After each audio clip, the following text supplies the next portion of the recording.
okay na yung status sa barangay Mayahay karon guys.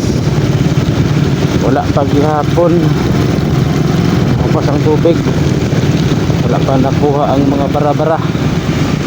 Kung muagi mo dire lapok kaayo o gawin na kung magmotorsiklo ka, hindi ka traffic imong TL sigurado yun. Kung magsapatos ka lumos ka sa tubig. Wala pa nakuha gid ang bara guys, pero padayon pagyapon na ning kamot ang ato ang lokal nga kagamahanan para malimpyo ning lugar. So grabe, grabe ang bara guys. Papandan naman guys.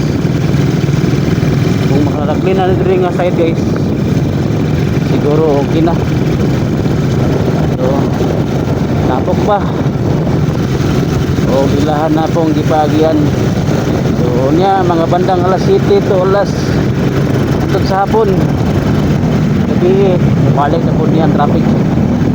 So as of now alas 5 sa buntag mingaw pa.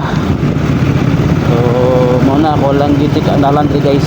So God bless, bigan.